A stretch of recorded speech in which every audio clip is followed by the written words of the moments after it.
The self care wheel, हमारी self care के लिए और हमारी मेंटल हेल्थ के लिए जो चीज़ ज़्यादा इम्पोर्टेंट है, स्लीप। नंबर 1 पे आ जाता है sleep. There is a close connection between sleep and our mental health. Nutrition and exercise, जो हम डाइट लेते हैं और हमारी physical activity is very important for our self care. Social interaction, हम तो बहुत ज़्यादा लोगों के साथ मिलते हैं, बहुत ज़्यादा सोशल इंटरेक्शन होता है, लेकिन अच्छे लोगों के साथ मिलना, पॉजिटिव वे में मिलना। ग्रेटिट्यूड, दूसरों का शुक्रिया अदा करना, दूसरों के साथ मैजिकल वर्ड्स यूज़ करना। जब आप दूसरों के साथ अच्छे अल्फाज इस्तेमाल करते हैं, उनका शुक्रिया अदा करते हैं, तो आपको भी सुकून महसूस होता है। हॉबीज और इंटरेस्ट, ऐसे काम करना जिससे आपको खुशी महसूस हो।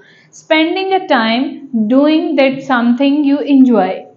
बाउंड्रीज, बाउंड्रीज आपकी मेंटल हेल्थ को स्टेबल रखने के लिए बहुत ज़्यादा ज़रूरी हैं। हम बाउंड्रीज बना लेते हैं और दूसरों को लिमिट दे देते हैं कि आप हमारे साथ इतना अमल दखल करेंगे और हमारे ज़्यादा कामों में इंटरफेयर नहीं करेंगे। Boundaries is very important for our self care and our mental health. Thank you, stay tune, अल्लाह हाफिज़।